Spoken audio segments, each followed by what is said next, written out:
সঙ্গী জাতীয় পতাকা ৭১-এর স্বাধীনতার পক্ষে কথা বলা বা কারা তার সঙ্গী হবে কারা জঙ্গি হবে এই জিনিসগুলি কিন্তু ৭৮ সালের পর থেকে বিএনপির প্রতিষ্ঠার পর থেকে বিএনপি আসলে লিড করেছে, জাতিকে বিএনপি পথ দেখিয়েছে, বিএনপি ইনক্লুশন করেছে। বিএনপি আজকে যাদেরকে মুনাফেক বলে তাদের গাড়িতে জাতীয় পতাকা দিয়েছে।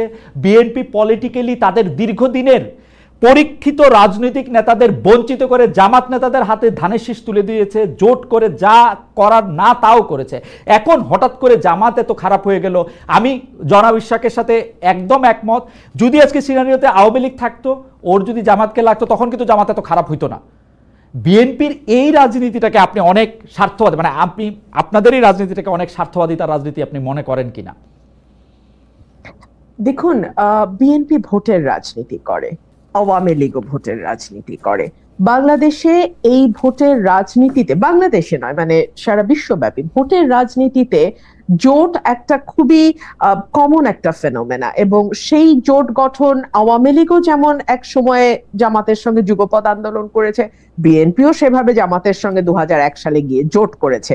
কিন্তু গত ১৫ বছর আমরা যেভাবে মুক্তিযুদ্ধের ইতিহাস বিকৃতি, সকল কৃতিত্ব একজনের হাতে দিয়ে দেওয়া, মুক্তিযোদ্ধার তালিকার মধ্যে হাজারে হাজারে ভুয়া মুক্তিযোদ্ধা ঢোকানো, কিংবা ধরুন একেবারে legal frame digital security act করে দিয়ে মুক্তিযুদ্ধের ব্যাপারে কি বড় করা হয়েছে। বিএনপি কিন্তু ৩বার রাষ্ট্র পরিচালনার দায়িত্বে ছিল অতীতে, কিন্তু কখনো কিন্তু আমরা তেমনটি ঘটতে দেখি নাই। হ্যাঁ, আমি অস্বীকার করবার কোনো উপায় নাই, বিএনপি জামাতের সঙ্গে জোটের রাজনীতি করেছে, বিএনপি নিজামী গাড়িতে পতাকা তুলে দিয়েছে, মন্ত্রিত্ব দিয়েছে, এগুলো অস্বীকার করবার কিছু নেই, এগুলো ইতিহাস, এগুলো আমরা সকলেই জানি। তবে বাংলাদেশের রাজাকারের গাড়িতে প্রথম পতাকা আওয়ামী লীগ কিন্তু যখন তারা ক্ষমতায় এসেছিল ৯৬ সালে, তখন কিন্তু তারা তুলে দিয়েছিল নুরু রাজাকারের গাড়িতে, আমার যদি নামটা যদি ভুল না করে থাকি, হ্যাঁ, তো তারা তুলে দিয়েছিল। সো একটা বিষয় বলেন। না, আমি কিছু বলতে চাইতেছি না, আমি শুধু মনে করাই দিতে চাচ্ছি যে মানে আমি এটা আওয়ামী লীগের আমলে বিএনপি নেতৃবৃন্দকে খুব বলতাম, আওয়ামী লীগের নেতৃবৃন্দকে খুব বলতাম, কিছু হলে বিএনপি জামাতের দোষ দিত, তো তা আমি ওদেরকে মনে করাই দিতাম যে ভাই আপনি তো দল করেন আওয়ামী লীগ, বিএনপি জামাত কি করলো সেটার অনুসরণ কেন করেন? না না, আমি জাস্ট এটুকুই বলতে চাইছি যে দুটো দলই কিন্তু ভোটের রাজনীতিতে জোট করেছে, বিভিন্ন সময় বিভিন্ন দলের সঙ্গে জোট করেছে। আমি আজকে একটা খবরের দিকে আপনার একটু দৃষ্টি আকর্ষণ করি। বাংলা আত্তরের ইতিহাস পরিবর্তনের উদ্যোগ ইউনূস সরকারের, isn't it a very alarming news? এবং সেই নিউজটার ভেতরে যখন আপনি ঢুকবেন, আপনি দেখবেন সেখানে বলা হচ্ছে জামাতে ইসলামী আরো দুটো দল, হ্যাঁ, এই দুটো দল ইসলামপন্থী, তাদের ব্যাপারে ৭১-এর এই দল তিনটার নাম বাদ দিতে হবে ইতিহাস থেকে। পরবর্তীতে এই ব্যাপারে জামুকা জানতোই না, যখন জানতে পারলো তখন তাদের তীব্র প্রতিবাদের মুখে এইটুকু বলা হলো যে তৎকালীন জামাতে ইসলামী এবং অন্য দুটো ইসলামিক দলের আগে তৎকালীন শব্দটা বসিয়ে দেয়া হবে। তো আমি মাত্র কিছুক্ষণ আগে আমি নিউজটা দেখেছি, সো আমি আসলে পুরোটা পড়তে পারিনি। এই নিউজটার ভেতরে খুব পরিষ্কার বলে দেওয়া আছে যে মুক্তিযুদ্ধের ইতিহাস থেকে কিভাবে জামাতকে এবং জামাতের অ্যালাইড যে পলিটিক্যাল পার্টিগুলো ছিল সেই সময় তাদেরকে বাদ দেবার একটি চেষ্টা আমরা লক্ষ্য করছি। আপনি দেখুন, এই সরকারের আগে যে সরকারটি ছিল ইমিডিয়েটলি বিফোর আওয়ামী লীগের যে সরকার, তাদের ব্যাপারে আমি সংসদে দাঁড়িয়ে একবার বলেছিলাম যে বাংলাদেশের ইতিহাসে এত বেশি মুক্তিযুদ্ধের বিপক্ষের কোন শক্তি আওয়ামী লীগের মতন কোনোদিন ক্ষমতায় আসে নাই। বিকজ আওয়ামী লীগ যেটা করেছে, বাংলাদেশের মুক্তিযুদ্ধের যে মূল স্পিরিট, সাম্য, মানবিক মর্যাদা, সামাজিক ন্যায় বিচার এবং গণতন্ত্র, এই প্রতিটা জিনিসকে গত ১৫ বছরে তারা ধ্বংস করে দিয়েছে। আমি একটু আপনার সাথে সামিল হই এই ব্যাপারে, আমি আপনার সাথে সম্পূর্ণ একমত। আওয়ামী লীগ সবচেয়ে বেশি মুক্তিযুদ্ধের যে স্পিরিটটার কথা তারা বলেছে তার বিপক্ষে তার প্রতিটা অবস্থা ছিল, কি বলে প্রাতিষ্ঠানিক মানে প্রতিষ্ঠানগুলিকে ধ্বংস করা থেকে শুরু করে গণতন্ত্রকে বজায় না রাখা, মানে সমাজতন্ত্র নিশ্চিত না করা, ধর্মনিরপেক্ষতা, জাতীয়তাবাদের ক্ষেত্রেও তারা 10-0 পেয়েছে। একদম। কিন্তু আপনি যদি একটু বিএনপি রাজনীতিটা যদি একটু বলেন একটু সুবিধা। দেখুন, বিএনপির হাত ধরে কিন্তু এই যে চতুর্থ সংশোধনী, যেটা বাংলাদেশের সংবিধানের মূল স্পিরিটটাকে নষ্ট করে দেয়, একদলীয় শাসন ব্যবস্থার দিকে নিয়ে যায়, আজীবন রাষ্ট্রপতি ঘোষণা করার দিকে নিয়ে যায়, সেই জায়গা থেকে বাংলাদেশকে মুক্ত কিন্তু বিএনপি করেছে। বাংলাদেশের সংসদীয় গণতন্ত্র সেটাও বিএনপির হাত ধরে এসছে। আমি একবারও বলছি না যে বিএনপির শাসনামলে বাংলাদেশ বেহেশত ছিল, বাট তারপরেও তো রাজনীতির আলোচনা তুলনামূলকের ভিত্তিতেই হয় সব সময়। সো অন্য যে পলিটিক্যাল পার্টিগুলো ক্ষমতায় ছিল তার চেয়ে বিএনপির পারফরমেন্সের দিক থেকে যদি আপনি হিসাব করেন, কোনো দল পারফেক্ট না, কিন্তু তারপরেও যদি আপনি তুলনামূলক একটি চিত্র করেন, তাহলে বিএনপির সঙ্গে আমি খুবই বিনীতভাবে বলি অন্য কোনো রাজনৈতিক দলের কোনো তুলনাই হয় না। আপনি দেখুন বিএনপি 31 দফা দেওয়ার আগে ভিশন 2030 দিয়েছিল, সেটা দিয়েছিল 2016 সালে দেশনেত্রী বেগম খালেদা জিয়া। খুব ইন্টারেস্টিং, বিএনপি অনেকগুলি সংস্কার প্রস্তাব করেছে, 31 দফা খুব ভালো, কিন্তু যেই বিএনপি বুঝতে পেরেছে তারা ক্ষমতার খুব কাছাকাছি এসছে, তখন সকল ধরনের সংস্কারের বিপক্ষে তারা একটা দাঁড়িয়ে গেছে, কারণ তারা বুঝতে পারতেছে যে তাদেরকে আওয়ামী লীগের মতো করেই দেশ শাসন করতে হবে, তাদেরকে আরেকজন মানে মানে আমি কি বলবো, মানে শেখ হাসিনাকে আদর্শ মেনেই প্রধানমন্ত্রী হইতে হবে। একদম না খালেদ ভাই, আমি আপনাকে খুবই বিনীতভাবে আমি আপনার সঙ্গে ডিফার করছি। আপনি একটু সময় দেন, আমি বলি কেন ডিফার করছি। আচ্ছা, বিএনপি যেটা বলেছে যে যেই সংস্কারগুলো মূল, যেমন প্রধানমন্ত্রী, রাষ্ট্রপতি, মন্ত্রী পরিষদের মধ্যে ক্ষমতার ভারসাম্য, এক ব্যক্তি পরপর দুইবারের বেশি প্রধানমন্ত্রী হতে না পারা, সংসদে আপার হাউস লোয়ার হাউসের প্রভিশন আনা, আর্টিকেল 70 সংশোধন করা, এই প্রতিটাই কিন্তু সাংবিধানিক সংস্কার।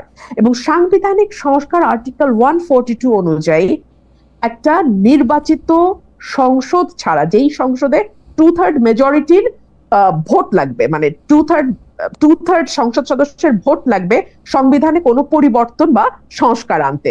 সো বিএনপি বলেছে যে যদি আগামীতে বিএনপি বা যেই দলের রাষ্ট্র ক্ষমতায় যায়, সংবিধান সংস্কার করার জন্য 2/3 মেজরিটি দরকার, তো সেই 2/3 মেজরিটি যদি তারা পায় তাহলে ডেফিনেটলি তারা এই সংস্কারগুলো করবে। বাট যেই জায়গাটাতে আমি বলছিলাম যে 2016 সালে কিন্তু বিএনপি একটু যদি শেষ করেন যদি একটু শেষ করেন, তবে বিএনপির এই বক্তব্য আমার কাছে বিশ্বাস করার কোনো কারণ নাই। কারণ হচ্ছে যে বিএনপি বলছিল যে বিচার বিভাগকে আলাদা করবে, সেটা ব্যারিস্টার সৈয়দ ইশতিয়াক আহমেদের সময়, আপনার 2001 সালে আপনি মনে থাকবেন, তিনি আলাদা করতে চেয়েছিলেন, বিএনপি বলেছিল যে ক্ষমতা এসে করবে, 5 বছর কিন্তু করে নাই। আর এখন তো ওই সময় তো করবে বলে করে নাই, এখন করবে না বলতেছে, এখন কি আর করবে জীবনে? খালেদ ভাই, আমি শুধু বলবো যে সময় এই কথাগুলোর উত্তর দেবে। বিচার বিভাগ স্বাধীন করবে না, এটা কি বিএনপি একবারও বলেছে? স্বাধীন বিচার বিভাগ করবে বলছিল, তারপরেও করে নাই। এটা তো সংস্কার তো করবে না, মানে দুইবারে বেশি প্রধানমন্ত্রী থাকতে পারবে না, এটা করবে না বলছে বিএনপি, তাইলে কি আর করবে? ওইটা করবে বলছিল না, বেশি পারেন। আমি আপনাকে বলি, বিচার বিভাগ আলাদা করার ব্যাপারে সকল প্রস্তুতি ব্যারিস্টার সৈয়দ ইশতিয়াক আহমেদ আইন উপদেষ্টা হিসেবে নিয়ে রেখেছিলেন 2001 সালে। তখন এটি করতে চেয়েছে। মনে করেন কিনা যে এইটা কারো পরিষ্কার করা আছে যে এই যে নারীর অধিকার, শ্রমিকের অধিকার, জাতিগত, ধর্মীয়, ভাষাগত, লৈঙ্গিক সংখ্যালঘুদের অধিকার, এটা পরিষ্কার করা আছে এবং সেটা পরিষ্কার করা হয়েছে। আমি যদি বিএনপি রাজনীতিটার ক্ষেত্রেই বলি, বিএনপি রাজনীতির ক্ষেত্রে কি নারীদের অধিকার, শ্রমিকদের অধিকার, জাতিগত, ধর্মীয়, ভাষাগত, লৈঙ্গিক এই অধিকারগুলি কি আসলে স্পষ্ট কিনা বা পরিষ্কার করা আছে কিনা, যেহেতু এই দাবিটা জানানো হচ্ছে?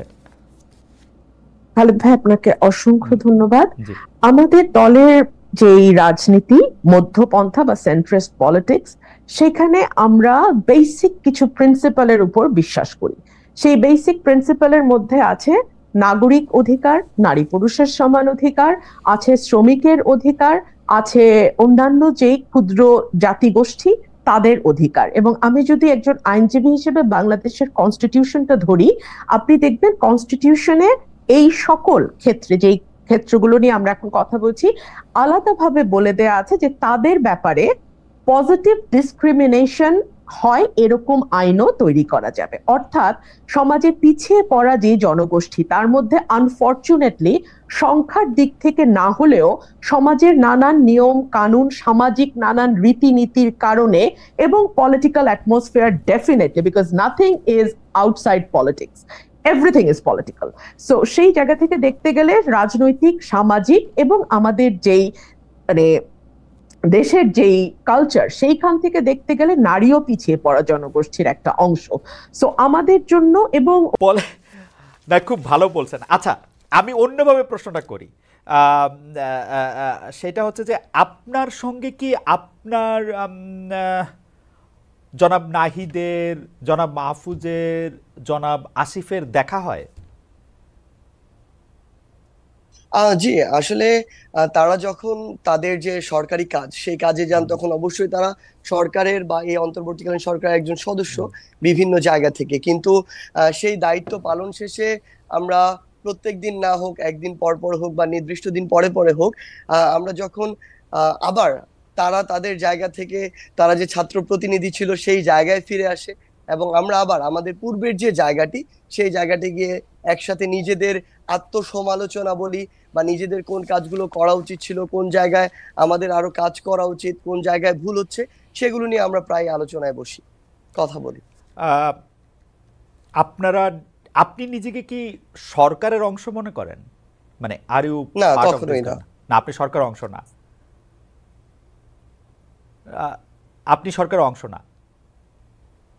আমি সরকারের অংশ নিজেকে মনে করি না, কিন্তু আমার জায়গা থেকে মনে হয় যেহেতু আমাদের ছাত্রদের যে প্রতিনিধি এমন তিনজন বর্তমানে বলা যায় আসলে আমাদের এই আন্দোলনে, বৈষম্য বিরোধী ছাত্র আন্দোলনের প্ল্যাটফর্ম থেকে তিনজন প্রতিনিধি সরকারে রয়েছে, সেই জায়গায় আমাদের অবশ্যই এখানে একটি আমাদের ভিতরে যে সম্পর্ক রয়েছে সেই সম্পর্কটি জায়গাটি কখনো এরকম নয় যে সরকারের সাথে সরাসরি যে সম্পর্ক এমনটি নয়, বরং তারা যখন ওই দায়িত্বটি ছেড়ে আবার এক হয়ে যায় তখন এটি অনুভব হয় যে না, সরকারে আছে এমন কিছু লোকজন আমার খুব ক্লোজ কাছে আছে, তাদের সাথে একটু কথা বলা যায় ভিতরের যে এই বিষয়টি, কিন্তু আমি নিজেকে সরাসরি অবশ্যই সরকারের অংশ মনে করি না। আপনি নিজে সরকারের অংশ মনে করেন না তো জনাব নাহিদ, জনাব মাহফুজ এবং জনাব আসিফ মাহমুদ তো অবশ্যই সরকারের অংশ এবং আপনাদের প্রতিনিধি হিসাবে, মানে ছাত্র বা বৈষম্য বিরোধী ছাত্রদের প্রতিনিধি হিসাবেই সরকারের অংশ। জি অবশ্যই। তো আপনি সরকারের বাইরে থেকে আপনার কাছে কি মনে হয় যে বর্তমান যে সরকার বা অন্তর্বর্তীকালীন সরকার, সেই অন্তর্বর্তীকালীন সরকারের মধ্যে কি আপনারা বেশি শক্তিশালী, নাকি আপনারা ৩ জন অন্যরা ১৭ জন, মানে এরকম কি কোনো গ্রুপিং আছে, নাকি আপনারা সবার মধ্যে ভালোই সমন্বয় আছে? আপনি বাইরে থেকে কি বোঝেন যে মানে এই ৩ জন কি আলাদা, এই ৩ জন কি ২০ জনের একজন, এই ৩ জনই কি আসল ৩ জন, মানে ব্যাপারটা কিরকম আসলে? মানে আমরা গণতন্ত্রে বুঝি যে এভরিবডি ইজ ইকুয়াল, বাট এখানে কি কেউ আছে যারা মোর দেন ইকুয়াল? না, এই জায়গাটি আমার কাছে একটু আলাদা রকম। সেই জায়গাটি হচ্ছে আমাদের এই বৈষম্য বিরোধী ছাত্র আন্দোলন প্ল্যাটফর্মে যে তিনজন সরকারের বিভিন্ন জায়গায় আমাদের প্রতিনিধিত্ব করছেন এবং সরকারের অংশ, তারা যখন ওই জায়গাটিতে থাকেন, সরকারের জায়গাটিতে, তাদের তখন ওই নির্দিষ্ট জায়গাটিতে আসলে সরকারের হয়ে বিভিন্ন জায়গায় কাজ করার যে একটি আলাদা রকমের যে একটি ক্ষমতার জায়গা, তার মধ্যে দিয়ে যাব। আজকে থেকে ৩ মাস আগে কেউ আমরা ভাবিনি যে বাংলাদেশে 3 মাস পরে এই অবস্থায় আসবে। সেই জায়গায় আমরা প্রতিনিয়ত বিভিন্ন জায়গায় ঠেকছি, শিখছি, ভুল করছি, নিজেদেরকে ঠিক করছি, বাট আমরা তাদেরকে প্রত্যেকটি জায়গা সরকারের যারা রয়েছে তাদের যে জায়গাগুলোতে আমাদের মনে হচ্ছে যে এই জায়গাগুলো আমাদের গঠনমূলক ভাবে সমালোচনা করা দরকার, কঠোরভাবে সমালোচনা করা দরকার, সেটি করার আমার যেমন সুযোগ রয়েছে, আবার জনগণের সাথে একদম রাজপথে সংগ্রাম করার যেমন আমার সুযোগ রয়েছে, আবার প্রত্যেকটি জেলায় জেলায় ছুটে গিয়ে আমার সাধারণ যারা আন্দোলনকারী ছিল, ছাত্র জনতা ছিল, তাদের সাথে মেশা, কথা বলা, আমার যারা আহত ভাই বোনেরা কিংবা শহীদ পরিবার রয়েছে তাদের সাথে কথা বলা, এই যে প্রোটোকলের বাইরে থেকে যে এক্সট্রা একটি সুবিধা, আমার যখন ইচ্ছা আমি চলে যেতে পারছি, যখন ইচ্ছা আমি রিক্সায় চলতে পারছি, রাস্তা দিয়ে মাস্ক পরে আমি হেঁটে বেড়াতে পারছি, এই আমার একটা আলাদা অ্যাডভান্টেজ রয়েছে।